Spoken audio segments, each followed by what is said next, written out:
My name is Alex McNair. I graduated from New Brighton in '08 with his son Dexter Gilley. Me and Dexter are really good friends, played football together, just loved him as a friend, and there was this one particular time where me and my mom weren't getting along, really, and my mom had kicked me out, and we had like football workouts that summer, and Dexter, he was like, man, listen, you can come stay with me. And so from there, like, I went and stayed with Gwen for about 2 nights, and then I talked to Ronnie. This is my first time ever meeting Ronnie. And Ronnie was like, yeah, come on.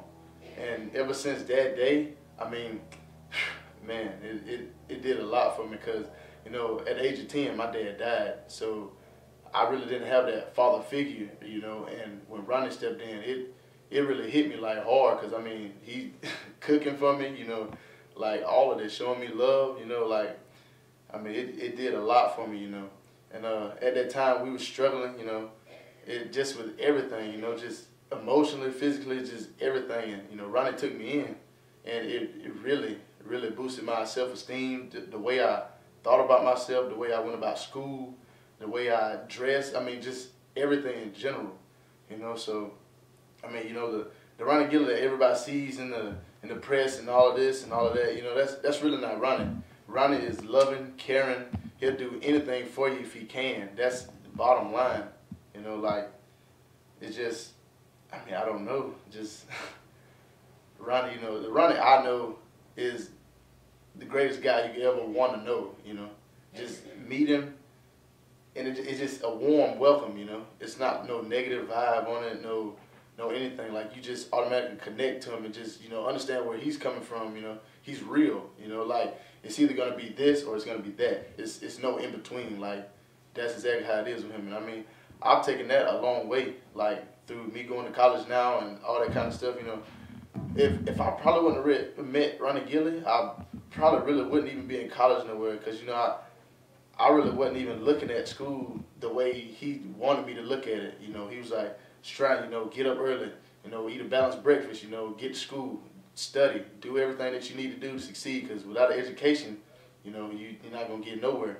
So, I thank Ronnie for everything he's done for me, like, he's done a lot. When I say a lot, I mean, I can't say a lot enough for what Ronnie has done for me and my family, not just me, but my family. So, if you were in front of that jury, I mean, what would you tell them, the ones that are trying to indict him and lock him up? What would you have to say to the jury and everybody else? Ronnie Gilley is not the guy that they portray in the newspaper, the media, all of this, all of that, scandalous. No, Ronnie Gilley is not like that. That's for me, that's coming from somebody that personally lived with Ronnie Gilley, that has, I mean, just with Ronnie Gilley, just been with him, spent quality time at the beach, anywhere we were at, spent quality time with him.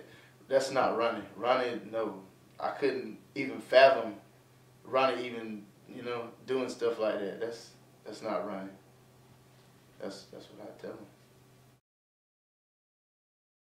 Yeah. Tevin McNair from New Brighton, Alabama. Played football in New Brighton, Alabama. Mr. Gilley, I met him through Dexter, his son. We played football together in 10th grade and 9th grade. And yeah, we met because my brother, Alex, he got messed up some kind of way with my mom, and then she kicked him out. And then Dexter brought him in, and Mr. Gilley brought him in. So I met him through that, and he helped me out a lot because in school, I was going through hard times, had hard times at the house and stuff. And one time we stayed with him like for about 2 months because we didn't have like pretty much nowhere to stay, basically. Because DHR and everybody got into the family thing and that all tied together. So we stayed with him. He let us in, basically, like caring to let us in and actually stay with him. So for the 2 months while I stayed with him, he helped me out with everything. He gave me advice on whatever I needed. He'll help us out. And then after that, I mean, it was pretty cool sledding after that. 10th grade, I moved back in with my mom. And then we kept in touch. And like, he would look out for me, and I would call him, and we would talk. We'd talk a lot. And we'd just talk about whatever, pretty much. Like, basically, whatever's on our mind, and if we had a problem, or if he had a problem or anything, we'd talk. Just have it out, you know. And sometimes, like, whenever my mom, she really didn't have a job, he would help us out. We have groceries, have money in our pocket, you know, like anything. So he's just been there for me a lot since I've been here. And I mean, he's a good guy. I like him. Yeah. How did he influence you, like, as a father figure? Oh yeah, I left that out. My father died in 2000, so I haven't had a father in 10 years. So like once he came in my life, I realized like how big of an influence a father figure could be in your life, and he was basically my father figure. Him and my grandma, like they real close. They were tall, and like he coming to my life made an impact. Like okay, not only me, but my brother, we can see that, okay, not only as our father is passed away, but this guy, he can actually be like a father figure to us, to show us like, okay, you don't need to do this, you don't need to do that, stuff that we didn't get as we was growing up, you know, since he's been gone for 10 years. So he really impacted my life that way too. Yeah. You know, staying in school. Now I go to college at Edward Waters College in Jacksonville, Florida. And it's a rough place. Like the environment is rough. So like sometimes it get down on you. It's not just the school, like, cause schoolwork is cool and easy and stuff, but it gets you down because of the environment we're in.